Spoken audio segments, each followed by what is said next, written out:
귀한 찬양 감사합니다. 이 시간에 오늘 저희가 함께 보실 말씀 베드로전서 5장 10절에서 14절 말씀 함께 읽도록 하겠습니다. 베드로전서 5장 10절에서 14절 말씀 함께 읽도록 하겠습니다. 베드로전서의 이제 맨 마지막 구절에 저희가 이르렀습니다. 마지막 베드로전서에 설교를 할 텐데요. 저희 10절에서 14절 말씀 함께 교독하도록 하겠습니다. 모든 은혜의 하나님 곧 그리스도 안에서 너희를 부르사 자기의 영원한 영광에 들어가게 하신 이가 잠깐 고난을 당한 너희를 친히 온전하게 하시며 굳건하게 하시며 강하게 하시며 혀를 견고하게 하시리라.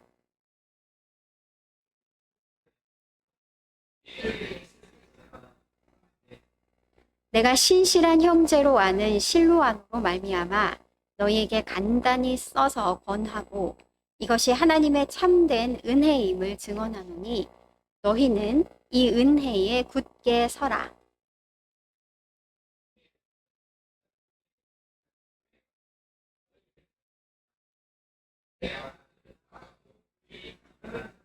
마지막 구절 함께 읽겠습니다. 너희는 사랑의 입맞춤으로 서로 문안하라. 그리스도 안에 있는 너희 모든 이에게 평강이 있을지어다. 아멘.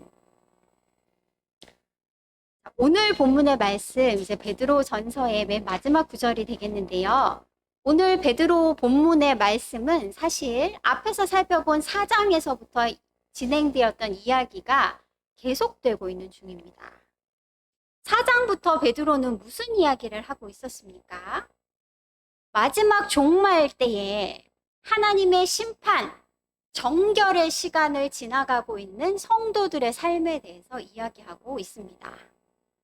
이 마지막 심판의 때, 정결의 때를 살아가는 성도들은 선을 행하면서 살아가는데 이해할 수 없는 고난을 당하게 된다라고 이야기했습니다. 이러한 고난 속에서도 어떻게 살아야 되는지를 베드로가 계속해서 권면해주고 있었는데 우리 5장의 앞부분에서 베드로가 어떤 권면들을 했는지 기억을 해보면 고난 가운데 있는 선을 행하다가 고난을 가운데 있는 성도들에게 너희 염려를 다 주께 맡기라 라고 권면했습니다. 왜냐하면 그가 너희를 돌보시기 때문이다 라고 얘기했습니다. 하나님에게 때가 되어서 하나님 너희를 높이실 때까지 이해할 수 없는 고난 속에 있지만 그 염려를 다 하나님께 던져버리라 라고 권면했습니다.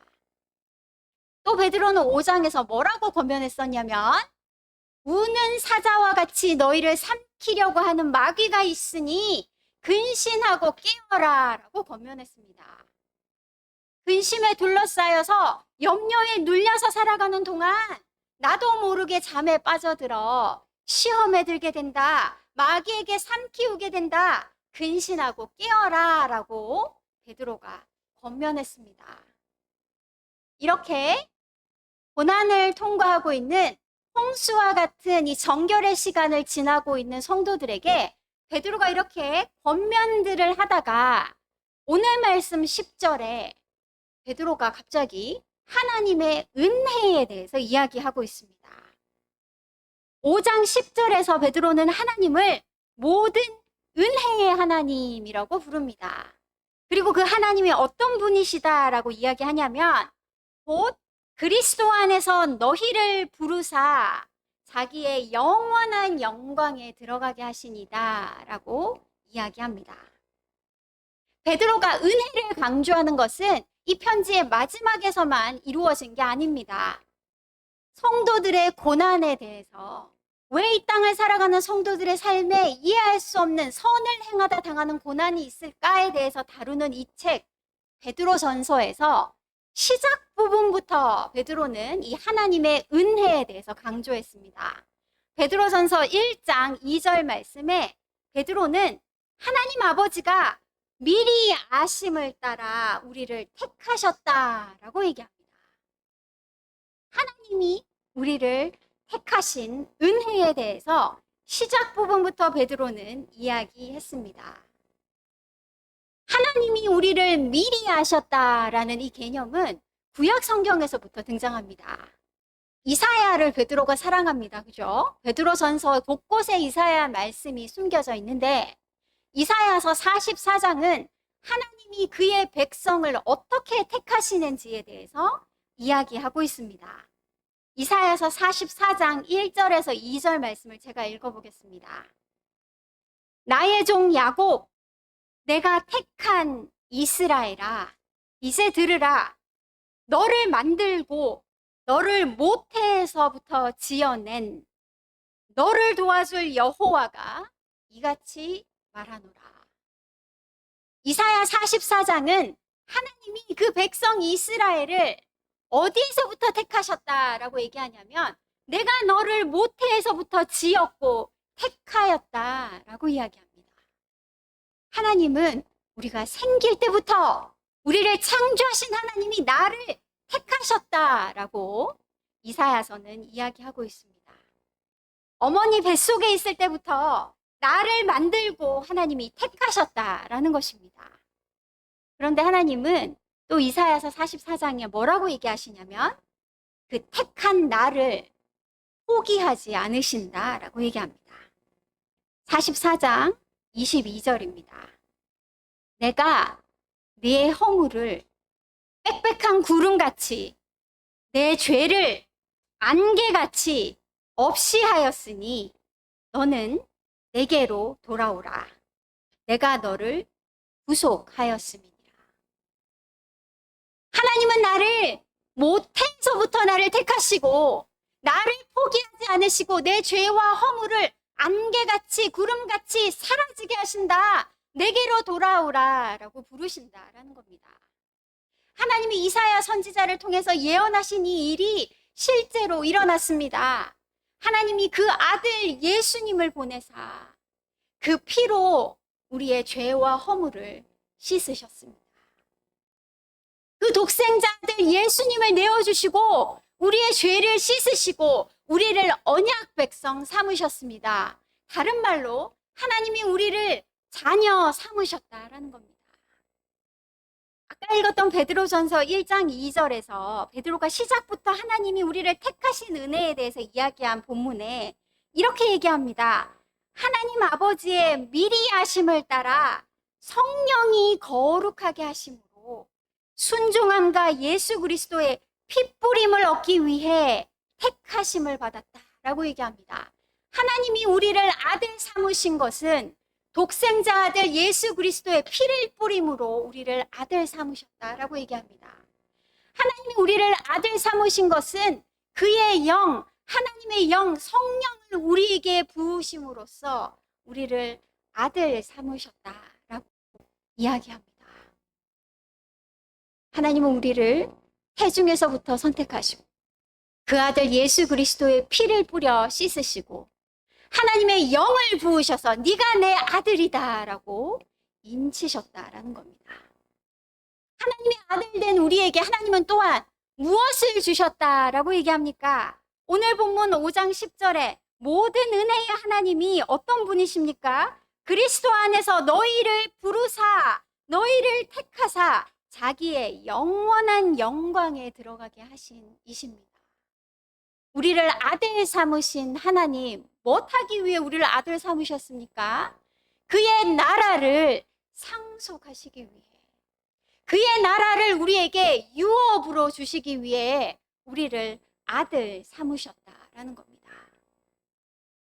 여러분, 근데 이 일은 베드로가 뭘 강조하냐면 구약의 선지자들이 이 일에 대해서, 이 놀라운 은혜에 대해서 연구하고 기록하였다라고 얘기합니다. 베드로전서 1장 10절 말씀인데요. 제가 읽어보겠습니다.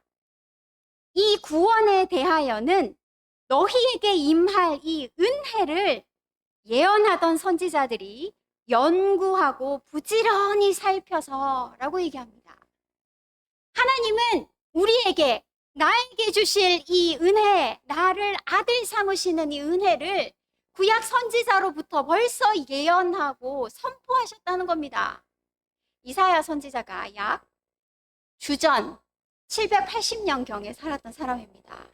그러면 여러분, 지금으로부터 2700년 전에 이미 하나님이 선지자들의 입을 통해서 나에게 임할 이 구원을 이미 예견하시고 계획하시고 이끌어오고 계셨다는 겁니다. 그리고 이사야 선지자가 이를 예견한 지 700년 후에 하나님이 그 아들 예수님을 이 땅에 보내사 십자가에서 그 피를 흘리게 하셨습니다. 그리고 그때로부터 또 2000년이 흘렀습니다. 하나님이 우리를 모태에서 선택하시고 택하시고 흘리신 그 예수, 그 아들의 피를 우리에게 뿌리셨습니다. 우리의 죄와 허물을 씻으시고 우리를 아들 삼으셨다라는 겁니다. 하나님의 영을 우리에게 부으시고 네가 내 아들이다 라고 인치셨다라는 겁니다. 이 놀라운 은혜는 천사들도 보기를 고대하는 것이었다라고 1장 12절이 얘기합니다. 1장 12절 끝부분을 제가 읽어보겠습니다. 성령을 힘입어 복음을 전하는 자들로 이제 너희에게 이 은혜가 알려졌다라고 얘기하면서 끝에 뭐라고 얘기하냐면 천사들도 살펴보기 원하는 것이라. 하나님이 구약시대로부터 선지자들을 통해서 예견하고 계획하시고 선포하셨던 그 일, 천사들도 이 은혜가, 하나님의 놀라운 은혜가 우리에게 임하기를 고대하고 살피고 기다렸던 일이다 라고 이야기합니다. 이 일이 우리에게 이루어졌습니다. 하나님이 우리를 아들 삼으셨습니다. 그런데 여러분, 오늘 본문 베드로 5장 10절에서 이것을 모든 은혜의 하나님, 이것을 하나님의 은혜다라고 부릅니다. 여러분, 이것이 하나님의 은혜라는 게 무슨 뜻입니까? 나의 어떠함과 전혀 상관이 없다는 얘기입니다. 내가 어떤 착한 일을 해서가 아닙니다. 내가 하나님께 사랑받을 만한 일을 해서가 아닙니다. 나와 전혀 상관없는 일이라는 겁니다. 하나님이 그 전적인 은혜로 나를 택하셔서 내 죄와 허물을 그의 독생자 아들 예수님의 피를 뿌려서 씻으시고 그 영을 부으사 나를 아들 삼으셨다는 겁니다. 이게 하나님의 전적인 은혜다라는 것입니다. 복음이, 우리가 믿는 이 성경의 메시지 복음이 바로 이 전적인 은혜를 이야기하고 있다라고 강조하는 또 다른 성경책이 있습니다. 그게 바로 갈라디아서입니다. 오늘 본문은 베드로 전서이지만 동일하게 이 하나님의 전적인 은혜에 대해서 강조하는 갈라디아서에서 바울은 우리가 하나님 아들 된 이것이 은혜입니다. 전적인 은혜입니다를 목청을 높여 외칩니다.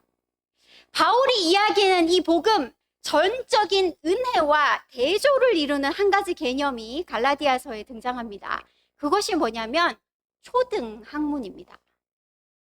예수를 믿고 이 하나님의 전적인 은혜로 하나님의 아들이 된 그리스도인들 가운데 잘못된 복음이 들어왔습니다. 그래서 교회를 어지럽히고 있었습니다. 그래서 바울이 그 복음과 대조되는 잘못된 가르침, 초등학문에 대해서 이야기합니다.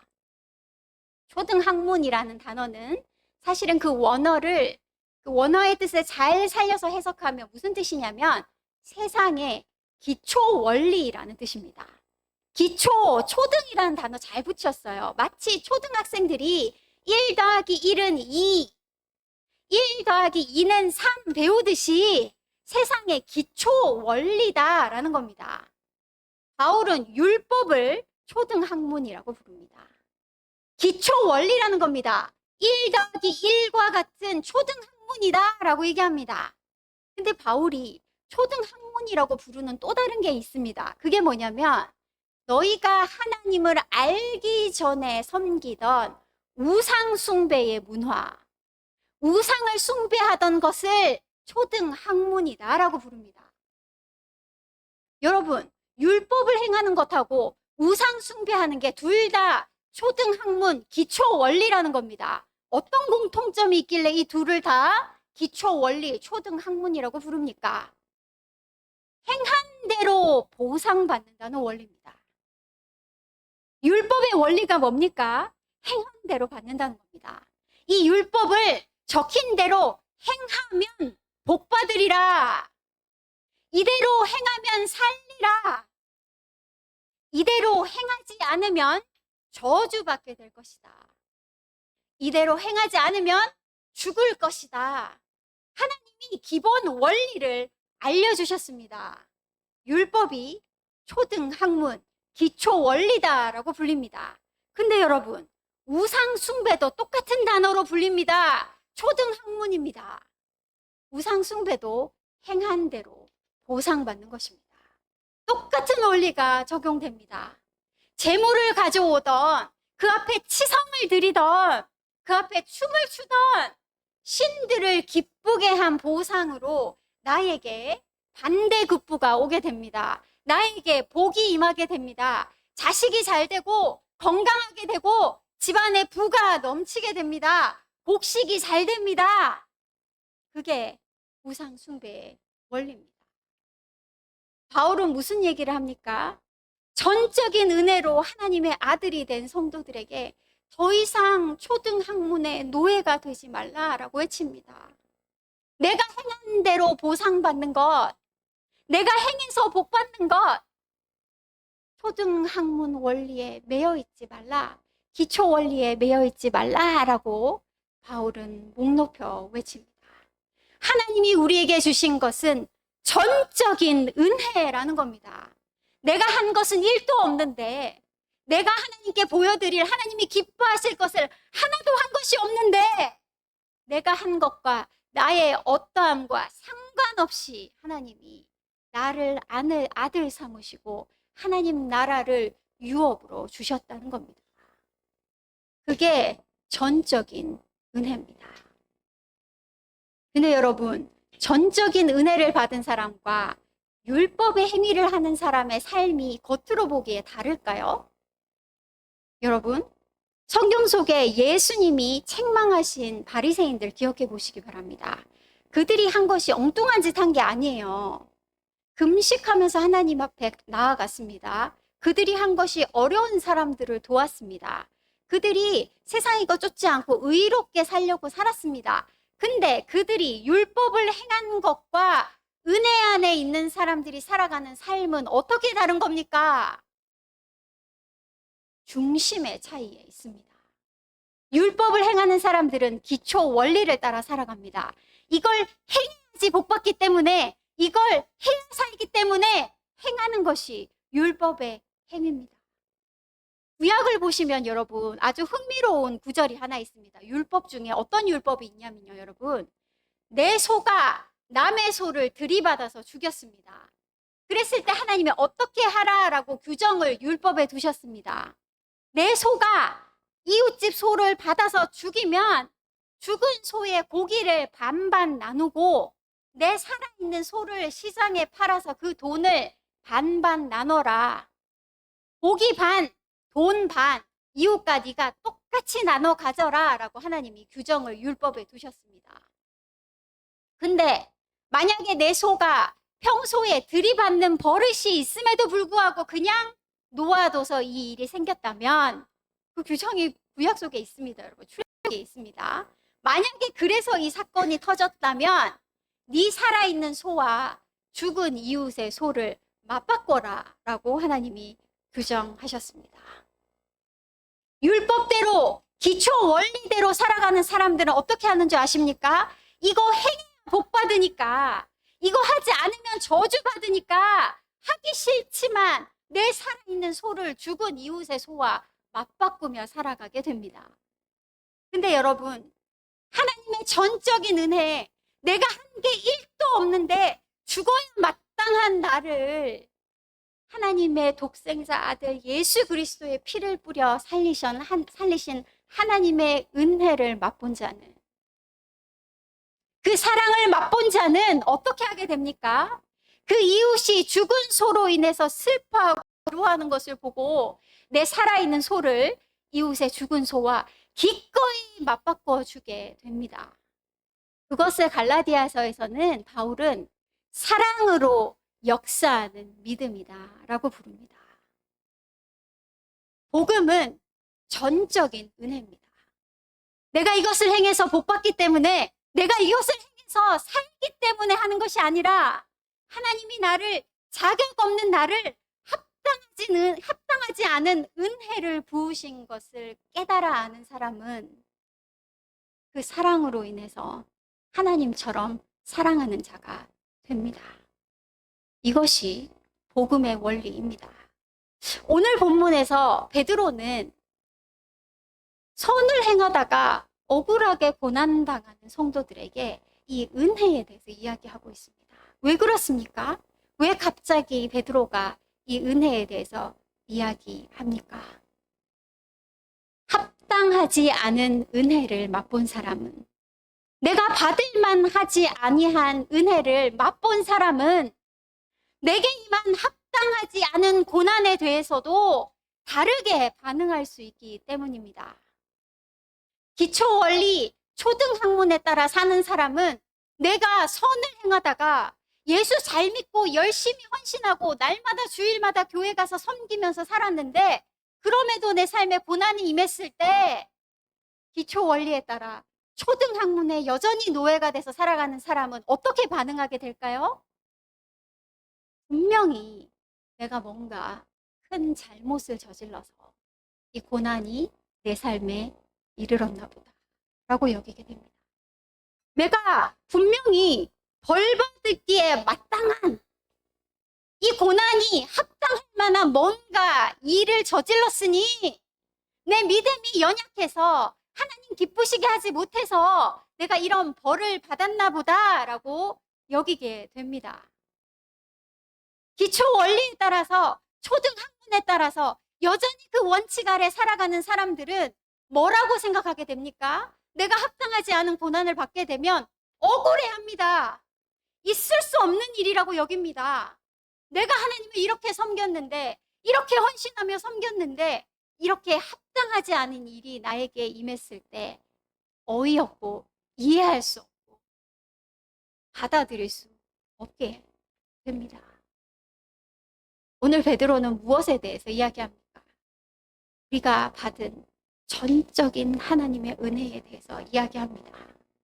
내가 받을 만한 자격이 하나도 없음에도 불구하고, 내가 받을 만한 합당한 일을 하나도 하지 않았음에도 불구하고 하나님이 나에게 주신 합당하지 않은 은혜, 그 전적인 은혜에 대해서 이야기합니다. 이 은혜를 깨달아 아는 사람은 이해할 수 없는 고난 속에서도, 합당하지 않은 고난 속에서도 하나님의 뜻을 신뢰하고 기다리고 인내할 수 있게 됩니다. 오늘 말씀 5장 10절 말씀을 다 같이 한번 큰 소리로 읽어보면 좋을 것 같습니다. 5장 10절 말씀입니다. 시작. 모든 은혜의 하나님 곧 그리스도 안에서 너희를 부르사 자기의 영원한 영광에 들어가게 하신 이가 잠깐 고난을 당한 너희를 친히 온전하게 하시며 굳건하게 하시며 강하게 하시며 털을 견고하게 하시리라. 아멘. 오늘 본문에서 베드로는 무엇을 얘기합니까? 나를 택하신 하나님, 모태에서 나를 택하시고 예수 그리스도 그 독생자 아들의 피를 뿌리사 나를 아들 삼으시고 하나님의 영을 내게 부으사 거룩한 자다 하신 그 하나님의 전적인 은혜가 내게 임한 이 잠깐의 고난까지도 온전하게 하시고 굳건하게 하시고 견고하게 하시고 완전하게 하시는 일로, 털을 견고하게 하시는 일로 이끌어 가실 것이다 라고 선포하고 있습니다.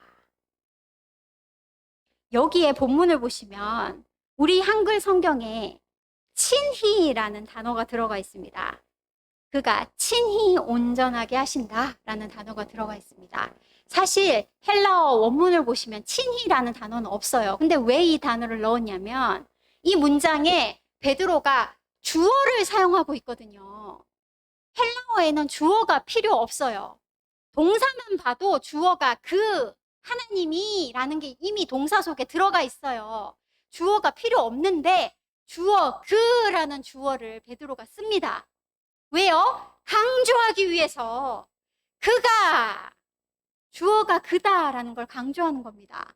하나님이 친히 이 잠깐의 고난을 통해서도 우리를 온전하게 하시고 굳건하게 하시고 강하게 하시고 서를 견고하게 하신다라는 겁니다. 나를 택하신 하나님, 나를 아들 삼으시고 그 피를 뿌려 거룩하게 하신 하나님, 나에게 하나님 나라를 유업으로 상속하신 그 하나님, 그가 이 잠깐의 고난을 통해 우리를 온전하게 하시고 견고하게 하시고 서를 온전하게 하실 것이다 라고 선포하고 있는 것입니다. 베드로는 이 길고 긴 5장이지만 이 속에서 수많은 구약 성경을 인용하면서 베드로는 왜 성도들의 삶 가운데 이렇게 이해할 수 없는 합당하지 않은 고난이 계속됩니까? 라는 질문에 대답을 해왔습니다. 그리고 이 베드로전서의 맨 마지막에 베드로는 은혜에 대한 강조로 이 편지를 마무리하고 있습니다. 베드로의 마지막 권면을 저희가 같이 읽으면 좋을 것 같습니다. 베드로전서 5장 12절 말씀입니다. 5장 12절 말씀을 다 같이 큰 소리로 읽기 원합니다. 시작. 내가 신실한 형제로 아는 실루아노로 말미암아 너희에게 간단히 써서 권하고 이것이 하나님의 참된 은혜임을 증언하노니 너희는 이 은혜에 굳게 서라. 아멘. 오늘 설교의 제목이 이 은혜에 굳게 서라입니다. 서라라는 이 명령어 앞에 전치사가 하나 붙어 있어요. 안으로라는 단어예요. 은혜, 안으로 서라라는 단어입니다. 여러분, 우리는 베드로가 묘사하는 거에 의하면 성도들은 어디에 휩싸여 있습니까? 홍수에 휩싸여 있습니다. 마지막 때에 하나님의 나라가 임하기 전에 이 모든 더러운 것을 씻는 정결케 하는 홍수처럼 이 땅에 심판과 정결의 시간이 지나게 되는데 그래서 우리는 홍수에 둘러싸인 것 같다라는 겁니다. 하나님이 사랑하는 백성인데 하나님이 선택한 백성인데 여전히 우리의 삶에 홍수와 같은 어려움과 고난이 끊이지 않습니다. 근데 베드로는 오늘 본문 속에 뭐라고 마지막으로 권면합니까? 은혜 안에 서라. 은혜 안으로 들어가라 라고 얘기합니다. 여러분, 홍수에 휘말리지 마시기 바랍니다. 베드로처럼 폭풍이는 바다를 바라보고 두려움에 빠졌던 베드로처럼 홍수를 바라보지 마시기 바랍니다. 베드로의 마지막 권면을 기억하시기 바랍니다. 우리는 이 홍수에 휘말리는 자들이 아니라 어디 안으로 들어가라고요? 은혜의 방주 안으로 들어가야 합니다. 날마다 나를 선택하신 하나님. 수천 년 전부터 선지자들을 통해서 예언하고 예견하고 계획하고 선포하셨던 일을 나를 선택하시사 예수 그리스도의 피를 뿌려서 아들 삼으시고 그 영을 부으사 인치시고 하나님 나라를 주신 그 하나님의 놀라우신 은혜, 그 은혜 안에 날마다 든든하게 서는 저와 여러분이 되기를 원합니다. 홍수와 같은 이 마지막 때에 하나님의 이 은혜 안에 굳건히 서서 하나님이 원하시는 대로 온전하고 성숙하고 장성한 믿음의 사람들로 준비되어져 가는 저와 여러분이 되기를 간절히 소망합니다. 이 시간에 찬송가